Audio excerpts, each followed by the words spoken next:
Question number 61. In a contract of service, what is the most defining element of the employer's authority? Option A, the right to pay wages. Option B, the right to terminate the contract. Option C, the right to control the method of work. Option D, the right to provide training.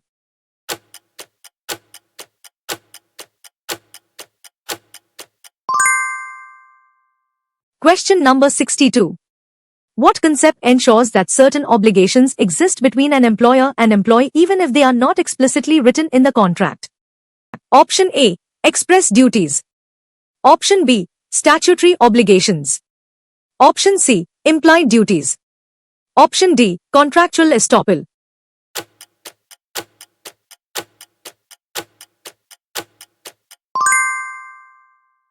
Question number 63. Which of the following is an implied duty of an employer under common law? Option A, the duty to obey all traffic laws. Option B, the duty to pay wages and indemnify the employee against losses. Option C, the duty to purchase company products. Option D, the duty to work only for the current employer.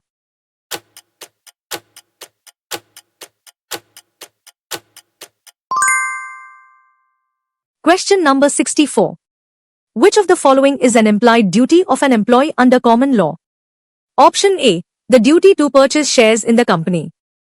Option B, the duty of fidelity and good faith to the employer. Option C, the duty to relocate every 6 months. Option D, the duty to set the employer's business strategy.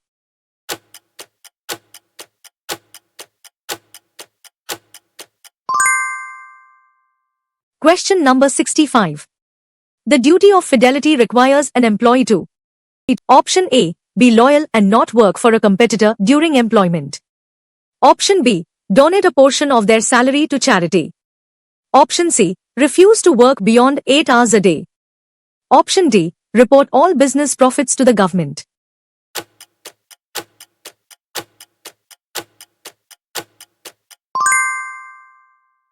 Question number 66.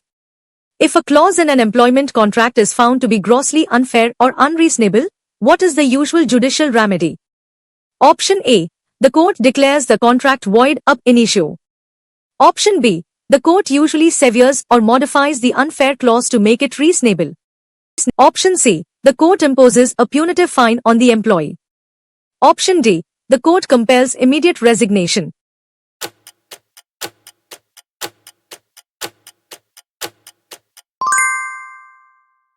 Question number 67. What is the purpose of restrictive covenants, RCs, in employment contracts? Option A, to ensure the employer maintains control over the employee's life. Option B, to restrict the employee's ability to compete with the employer after employment ends. Option C, to ensure the employee receives a bonus every year. Option D, to define the employee's job title.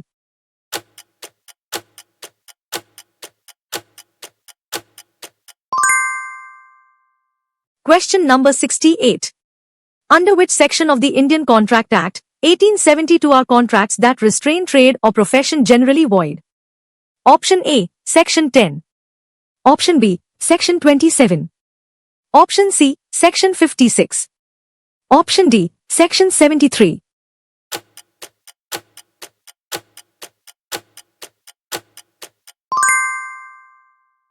Question number 69. Which legal document law is considered to be in interplay with restrictive covenants due to its guarantee of the right to carry on any occupation, trade, or business? Option A, Indian Penal Code. Option B, Companies Act. Option C, Constitution of India, Article 19, 1, G.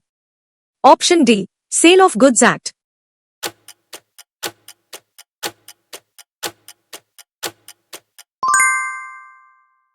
Question number 70.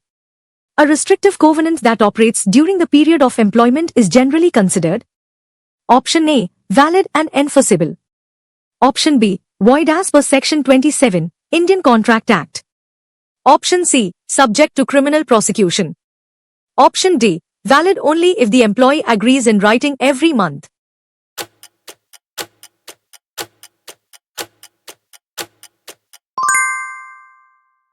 Question number 71. A restrictive covenant that operates after the termination of employment is generally considered. Option A, valid and enforceable without any limits.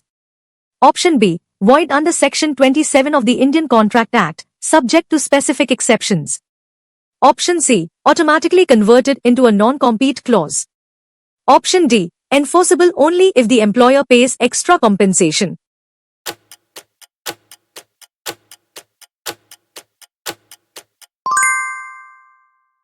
Question number 72. What is a recognized exception under common law for enforcing a post-termination restrictive covenant? Option A, if the restriction protects the employer's trade secrets or confidential information. Option B, if the restriction prevents the employee from getting any job. Option C, if the restriction lasts for more than 10 years.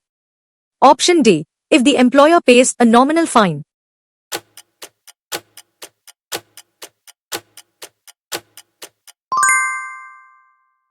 Question number 73. What information is legally protected by the employer's implied duty of confidentiality? Option A, general skill and knowledge acquired during employment. Option B, the employer's publicly listed stock price. Option C, trade secrets, customer lists, and other proprietary information. Option D, the employee's favorite lunch order.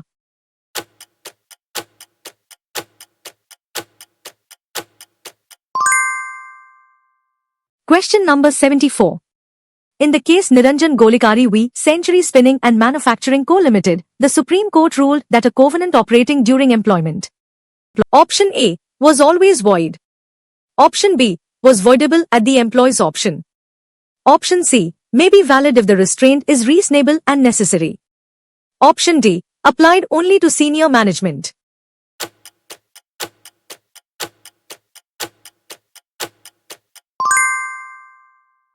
Question number 75. The Diljit Titus v. Mr. Alfred A. Adair and ORS. Case dealt with the enforcement of an injunction against an employee for using. Option A, publicly available patents. Option B, trade secrets confidential information. Option C, employer-provided housing. Option D, employee benefit plans.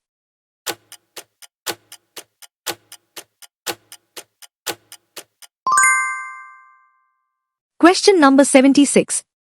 The judicial approach in India regarding post-employment RCs is generally. Option A, to enforce them strictly. Option B, to treat them as void under Section 27 of the Indian Contract Act.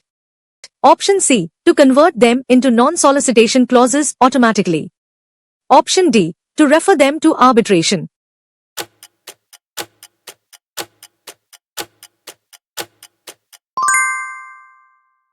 Question number 77.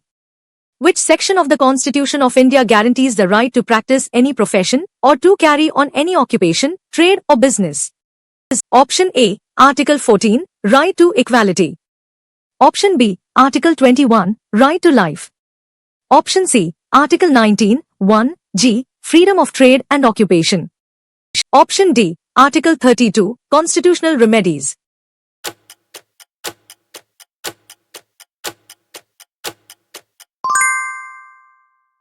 Question number 78.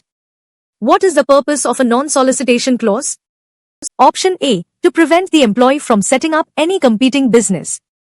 Option B, to prevent the employee from soliciting the employer's customers or employees after termination. Option C, to restrict the employee's personal travel. Option D, to restrict the employee's political activities.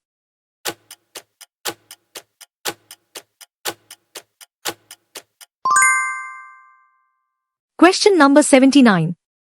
Which code is intended to replace several old laws, including the Industrial Employment, Standing Orders, Act, 1946? Option A, the Code on Social Security, 2020. Option B, the Code on Wages, 2019. Option C, the Industrial Relations Code, 2020. Option D, the Code on Health, 2021.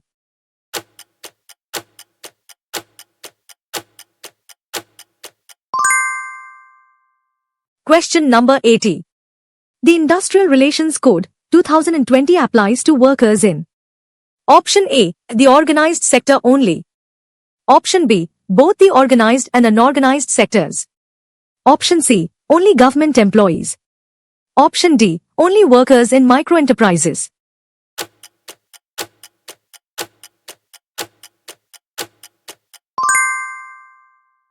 Question number 81.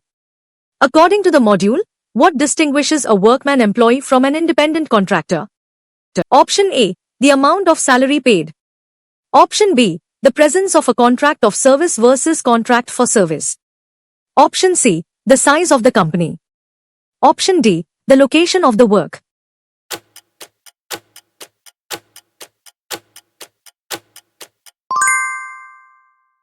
Question number 82. What is a standing order under labor law? Option A, a law passed by the central government. Option B, rules defining the conditions of employment within an industrial establishment. Option C, an order from the Supreme Court. Option D, a temporary arrangement for one worker.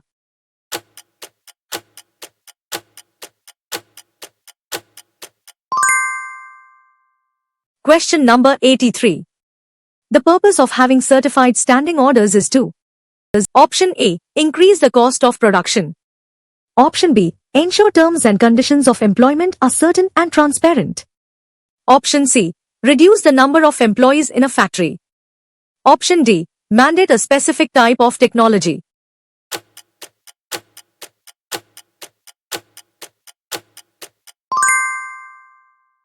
Question number 84. In the event of a conflict, which terms usually prevail over the individual contract of employment? Option A, the standing orders and applicable labor statutes. Option B, the personal preferences of the employee.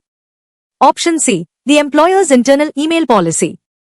Option D, the employee's family rules.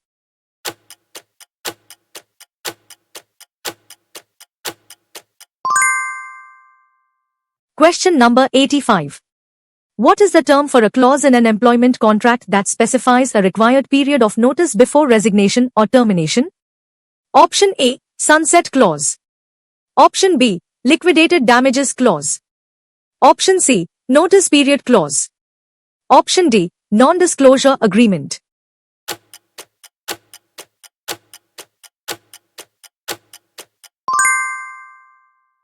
Question number 86. If an employee fails to serve the required notice period, what is the common consequence in the contract? Option A, criminal charges are filed. Option B, the employee is required to pay in lieu of notice. Option C, the employer must pay a penalty. Option D, the employee loses all future job prospects.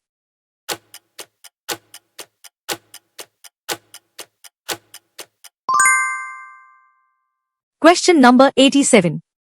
What is the employer's liability if they dismiss an employee without serving the contractual notice period? Option A, the employer must pay the employee pay in lieu of notice. Option B, the employer must provide double the salary. Option C, the employer faces immediate imprisonment. Option D, the employer is exempt from all future liability.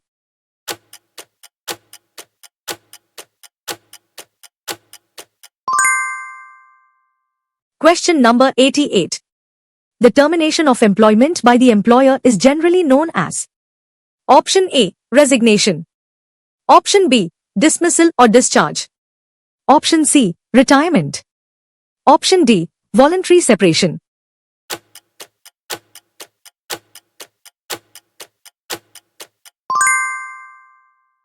Question number 89. When does the concept of retrenchment typically apply under labor law? Option A, when termination is for disciplinary reasons. Option B, when termination is due to surplus labor or economic reasons, excluding disciplinary action. Option C, when an employee retires. Option D, when a company is purchased by another.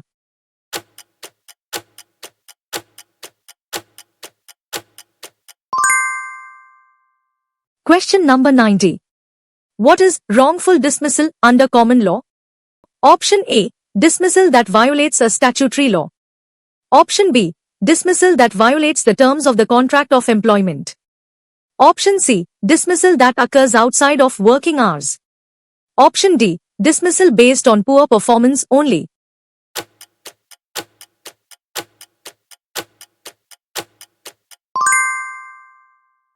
Question number 91. Under common law, what is the usual remedy for wrongful dismissal? Option A. Reinstatement to the job. Option B. Punitive damages. Option C. Damages, usually limited to lost wages for the notice period. Option D. A lifetime pension.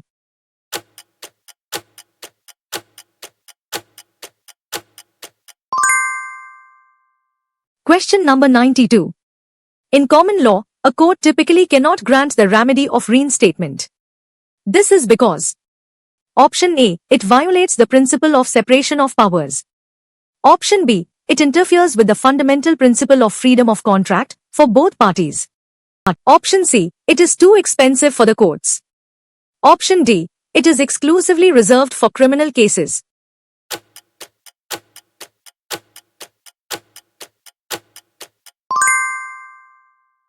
Question number 93. What is the main distinction between wrongful dismissal, common law, and illegal retrenchment, labor law? Option A. Wrongful dismissal relates to contract terms, while illegal retrenchment relates to statutory procedures. Option B. Wrongful dismissal applies only to government workers. Option C. Illegal retrenchment is only possible in small firms. Option D. There is no difference, they are the same concept.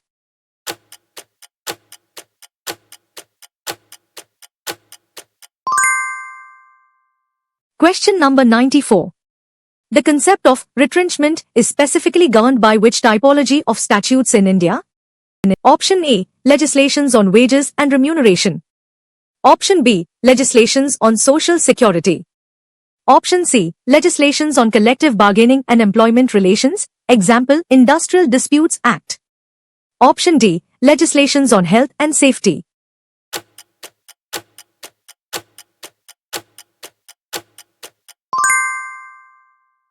Question number 95. What is a layoff in the context of industrial relations? Option A. A permanent closure of a business. Option B. An employer's decision to temporarily suspend work due to factors like material shortage or power failure. Option C. A retirement party. Option D. A mass protest by workers.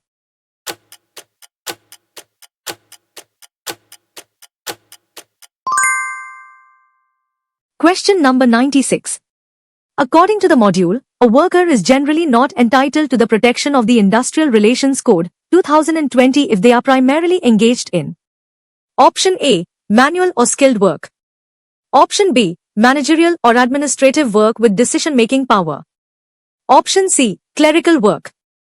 Option D. Supervisory work with no hiring power.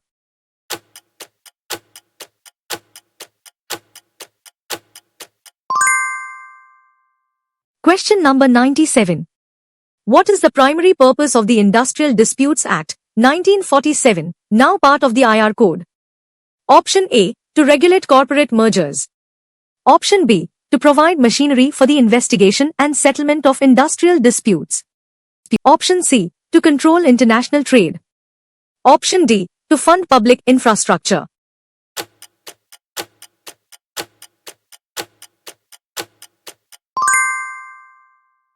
Question number 98. What is the legal implication if an employer fires an employee without cause and without notice? Option A. It is a breach of contract, wrongful dismissal. Option B. It is a valid exercise of managerial prerogative. Option C. The employee must pay a fine.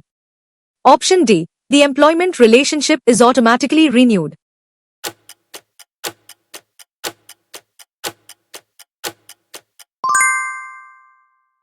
Question number 99. In a scenario of retrenchment under the IR Code, what are the employer's statutory obligations? Option A. Payment of a large fine to the government. Option B. Adherence to the last come first go principle and payment of severance compensation. Option C. Giving a gift to the employee. Option D. Compelling the employee to join a trade union.